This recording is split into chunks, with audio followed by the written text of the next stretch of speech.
I am back after a 6-week hiatus, and to celebrate I've got a real treat for you because we're doing a Halloween special and it's about one of my all-time favourites.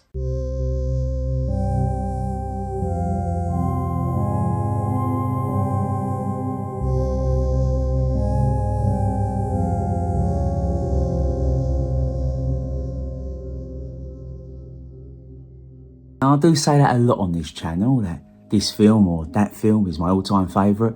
Well, some of them are just more favourite than others. So you lot better buckle up, because tonight we're doing The Village of the Damned, the classic sci-fi horror film from 1960, directed by Wolf Riller and based on the 1957 novel The Midwich Cuckoos, which was written by John Wyndham. And if you want to skip my usual recap, just go to this timestamp.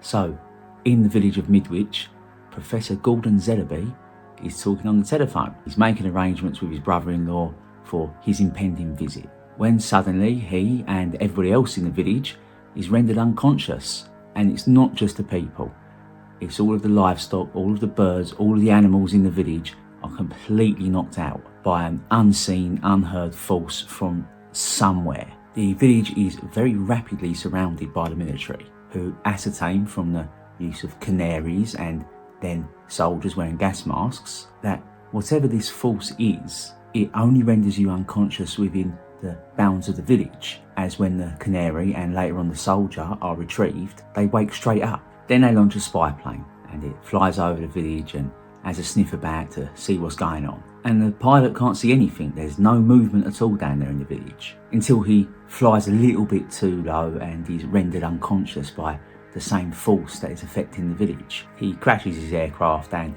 everybody's panicking, so now they've got to declare an aviation exclusion zone. After a period of roughly 4 hours though, everyone starts waking up with seemingly no ill effects at all. They're completely fine. As far as they're concerned, they've had a very mysterious yet welcome nap. But the government decides to stick around. They conduct a battery of tests on everybody. They test the water, the soil, the livestock, but ultimately they come up with nothing. For 2 months, that is. Because at that point it then emerges that all of the women in the village that are capable of carrying a child is now mysteriously carrying a child. This discovery is made by the village doctor, and the revelation that all these women are pregnant as well, that is played brilliantly. Because remember, this film came out in 1960, when social attitudes were a little bit more conservative about this sort of thing. So at first, it's the ladies that run the village shop that have kind of got a little hint that something's happening, before the doctor even finds out. And in a lot of cases, before the father finds out. And really, the doctor only starts putting things together in his mind when he's talking to Professor Zellaby. And they're both sort of dumbfounded, because Professor Zellaby's wife's pregnant as well. So what do? Well, because of the nature of this thing and the fact that some of these women are unmarried and some of these women's husbands were away, meaning it looks like they've committed adultery, they have to go and see the pie and liquor, because he's the only person in the village that knows the full score. And after much soul searching and a little bit of badgering, he finally gives up the story. He knows of several women in the village that are pregnant. One of them is still a fairly young teenager, and the other one, well, her husband's been away at sea for ages. So rather than being met with a lot of joy, many of these pregnancies are very much resented. And already, before these children are even born, the village is kind of rejecting them as not really part of their community, especially the men. So, after deducing that these pregnancies have something to do with the blackout everybody had, the doctor decides that he's going to keep a real eye on them. And he's amazed, these fetuses are absolutely perfect. They're just a lot further along than what they should be at 5 months. D-Day finally comes, and all of the women in the village give birth at the same time. All of the babies bear a very striking resemblance to one another. They all weigh about 10 pounds, which, let's face it, is pretty big, innit? Cue every woman that's given birth to a jumbo-sized baby hitting up my comment section there. All of the babies have the same striking platinum blonde hair and absolutely arresting eyes. And on closer examination, the hair follicles are different and the nails are far narrower on these children than they would be on an average child. And Professor Zellaby soon deduces that, well, his son can telepathically speak to the other children in the village as well. When he teaches his son something, all the other children have learnt it simultaneously. And it's here we get the first hint that something really sinister is going on with these children. Because firstly, Dr. Zellaby's wife, Anthea, makes a mistake and she accidentally nearly gives her child a scalding hot bottle. And to punish her, the child forces her to stick her hand into a pot of boiling hot water. Fortunately, the doctor is about, and it's 1960, and Jesus Christ, they were the worst in them days. Dr. Zellaby manages to calm her down because she's going hysterical. We then get a time jump of 3 years, and the children have aged 4 times that of what they should be. All of the children are very precocious, both physically and mentally. However, it's their behaviour that's become more striking. They always dress impeccably, for instance. They always walk as a group. They speak as if they're adults, but they are absolutely bereft of any conscience, and none of them have shown any love towards their parents or anybody else in the village. These behaviours, along with their kind of unorthodox conception, shall we say, and the amount of heartache their arrival caused, has led the village to completely shun them. None of the other children like them. In fact, most of the other children are pretty scared of them, because over the years they've been a bit playful with them, but the alien kids, they just don't want to know, and they just seek to punish anybody that tries to interfere with them. Even Professor Zellaby's dog don't even want to know. Professor Zellaby has got himself really involved with these kids. For starters, his son, David, is one of them, but they also seem to respect him. He's like the only member of the village community that they like. Like is too strong a word. They respect. And it's this respect they have for Zellaby that leads them to give up a little bit about themselves. Zellaby questions them, and he learns a few things. For starters, they tacitly admit that there is other life out there in the universe. And then they confess that they can indeed read his thoughts, although at this stage they can only read what is on the surface of his mind. The reasoning and the consciousness that goes on behind that they can't see, however. But this is only temporary, because they'll grow into that soon. And it's at this point as well that Zellaby has used his influence with the government to get all the children moved in together as one unit, where he is in charge of all their education. Because these kids are getting quite dangerous. For instance, one of them was nearly run over, and even the fact that the driver admitted his culpability straight away and was very apologetic and very sorry for what he'd done, they still compelled him to unalive himself. Furthermore, when there's an inquest to this death, they wipe one of the grown-ups' minds. It's Anthea, it's David's mum, Professor Zellaby's wife. She was there, she witnessed the whole thing. Yet they control her and they coerce her into not giving up their secret. Later on as well, now I mentioned earlier on, there were some accusations of adultery that went on. Well, this caused tremendous tension in the village and a lot of strain on relationships. Naturally, this led to just intense feelings of resentment to these children, as well as the fear they elicit as well in people. Well, one of these men has just had enough. For starters, it was his brother they unalived that time, and it was his wife that was impregnated with one of them, seemingly causing the breakdown of his marriage. So one day he sets out to unalive them. He's going to ambush them, he's got the shotgun, he's going to do it. But he gets caught in the act. It's Professor Zellaby, his wife Anthea, and her brother, Major Bernard. They stop him and they're like, what the hell are you going to do? These are a group of children. Furthermore, the pew-pew is absolutely useless. Don't be so daft. Get out of here before the kids see you. But he doesn't. They see him, they work out what he's about to do, and they seize control of all 4 of the grown-ups there, and they make this gentleman take himself off into the forest and unalive himself with his own shooter. So it's easy to label these kids as evil.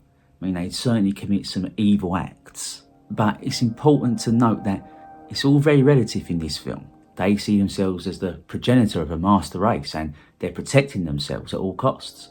And let's have it right, that man had intended to unalive them. Also, they have no conscience. They have no concept of good and evil. They are operating on a higher intellectual level. Simple notions of right and wrong just don't exist to them. Things, though, are starting to come to a head because Professor Zellaby, he gets invited to these kind of intelligence briefs where he receives the news that it wasn't just Midwich that got a visitation that day. There was a village in Alaska, and when all the children were born, they were instantly unalived by their parents, who saw their blonde hair and they felt that it was taboo. Jesus Christ, the 60s were fucking horrible, weren't they? There was another group in Australia, although they only lived for a few hours before dying of natural causes. And then there was a village in Russia, and their children were a little bit further ahead than our ones, and the situation had got completely out of control. So when they decided that they was going to move the children rebelled and manipulated the soldiers into unaliving one another. So the Soviets had to resort to nuking them. Yeah, they had to fry them little shits. So the UK government is understandably quite concerned. But Professor Zellaby's still like, no, I can still reach them. I've still got their ear. Maybe we can control this a bit. But the thing he can't control, though, is human nature. And the villagers of Midwich, well, they've had enough. They head over to the school with a lynch mob, with, at this point, quite predictable results as well. The children simply manipulate the ringleader into self-immolation and make him set himself on fire. And Major Bernard sees this, and he's like having none of it. Even though he's like one of the kids' uncles, he's still got the right ump, and he goes in there to give them a right telling off, because he thinks that's the only way we're going to deal with them. These are children after all, and they will respond to some authority. Do they fuck? They just climb inside his head and rip him apart. They send him into a state of complete shock. And when the doctor gets to him, he's like, by rights, this man should be dead. So it's at this point, Professor Zellaby's like, you know what? I've got to sort it. It's my problem. I've got to fix it. So he knows the kids can't quite read his mind. They know what he's thinking about on a surface level, but not what's going on underneath. So he gets himself a time bomb and he heads down to the school. And we get one of the most tense moments in British sci-fi history. It is truly iconic. He's thinking of a brick wall, and he holds that thought for 3 minutes. And we get this image of this wall being knocked down in his head, and just at the last second, the kids twig it. But by then it's too late, and the film ends with the scene of these iconic eyes that the children have floating off, as if in some way they've just been possessing the bodies of these children, and whatever demonic force it is leaving them now. So this film was released on the 7th of December 1960 and made 2.1 million on a budget of 375,000, which ain't bad. It starred Barbara Shelley, who is already a legend on this channel due to her appearance in Quatermass in the Pit. George Sanders is the closest we've got to a main character in this film, portraying Professor Zellaby. Now, a lot of you are going to recognise this actor because he played Mr. Freeze in the original Batman series. He also voiced Shere Khan the tiger in The Jungle Book. And the film also stars Lawrence Naismith. Before I move on any further though, please give me a follow on X. I'll put the link in the description. Also, if you really like my videos, consider hitting the old like and subscribe buttons, because that properly helps the channel out. YouTube is a very cruel and unpredictable mistress at times. What is this film about? Bearing in mind that this is my personal view. And of course, you are welcome to your own personal view. And in actual fact, I'd like to hear what your views are on this film. But what is this film about? What is this film trying to say? So I've watched a lot of videos about this film by many other YouTubers that are a lot better than I am. But they all seem to have the same theme to them. They seem to want to view this film entirely through a 21st century lens. And in doing so, they almost invariably come down on the side of the children, arguing that no, it is in actual fact the villagers' fault, that in some way, if they would have just left these children alone, these children wouldn't have carried out their evil deeds. And in some cases, I've seen it argued that the way these children act in complete unison without any individuality is in some way a virtue. I disagree with this. I think children should be all sorts of chaos and all sorts of individuals. Trust me, I've got enough children to know it is absolute chaos when you've got a load of them together, and that is most of the fun. But in taking this attitude to it and viewing the film through this lens, you miss out on 4 very key themes. And it's these themes that give the film its horror element. So the first thing I notice about this film is that, well, it came out in 1960. This was 20 years since the start of World War II. 20 years is nothing. 20 years will go in the blink of an eye. And during that conflict, there was a great deal of concern about what to do with the children. If the cities were under attack on a nightly basis, there would be large amounts of casualties. Children needed to be protected from this. So millions of children found themselves being evacuated, and more often than not, they'd find themselves living in this sleepy little village somewhere, hundreds of miles from the city or town that they were growing up in. So it's more than likely that these children would have experienced a certain amount of anxiety about this. They were leaving their parents behind, they was leaving their families behind, they was going to a strange place full of strange people where they were the outsiders. That must have been terrifying for some of them. And also for these villages themselves, they would have had an influx of these young people that they knew nothing about, and they needed to assimilate them. So there would have been anxiety on both sides.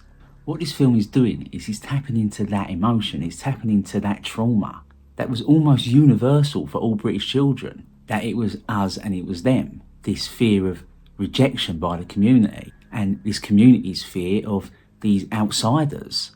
And we get this great scene where the village children are playing a really nice game of football on the green, and the alien children come on the scene, and they don't want to join in, they don't want to play, they're completely aloof. And the village children don't like it.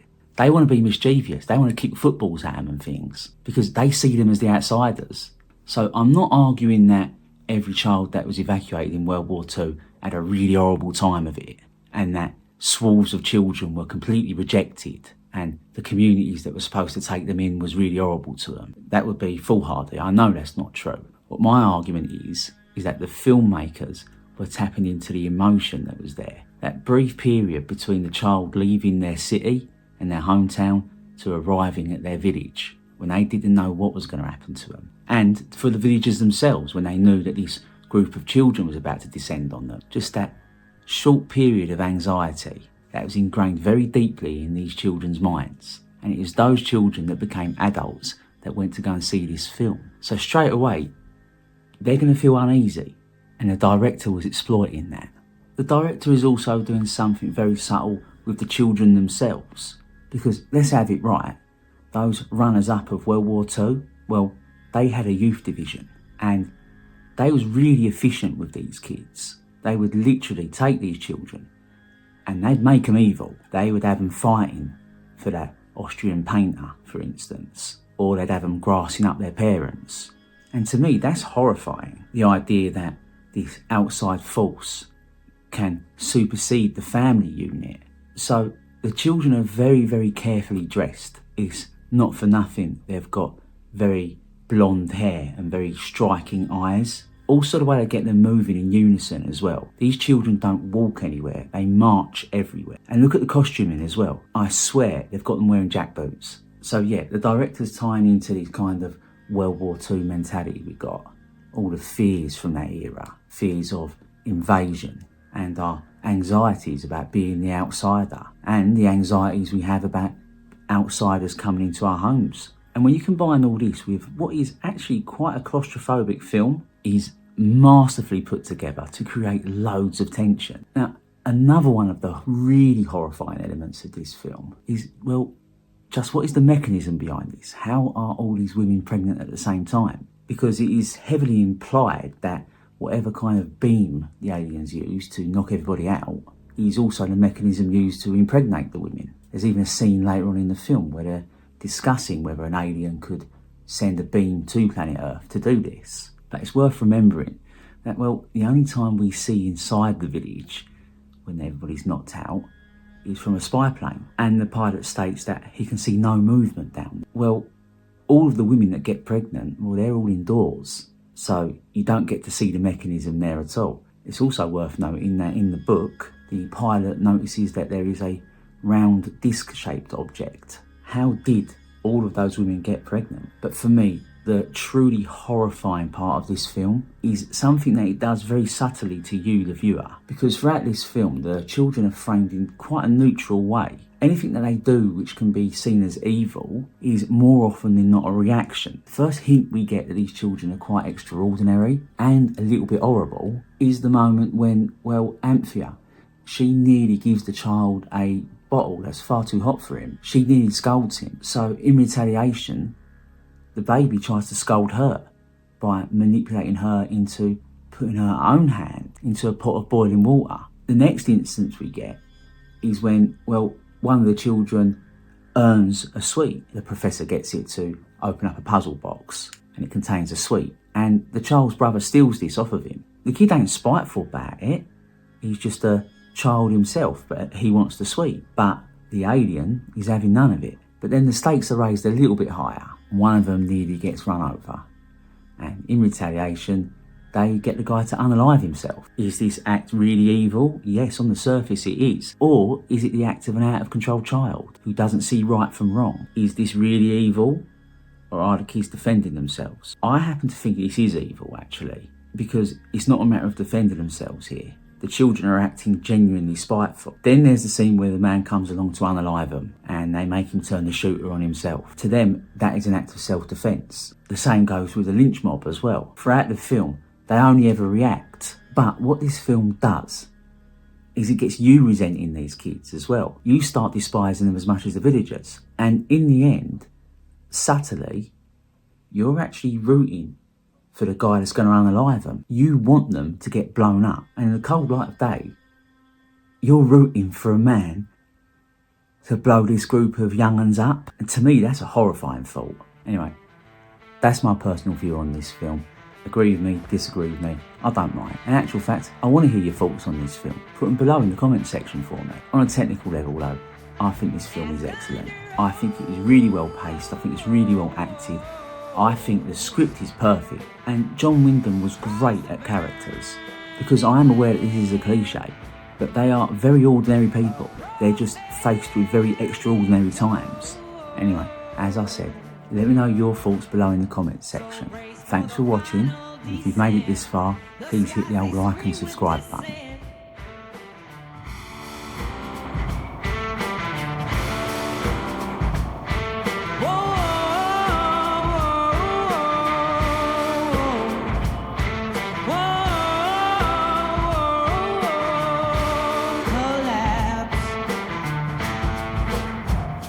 Sounds like the end of the world. Flames dancing wild.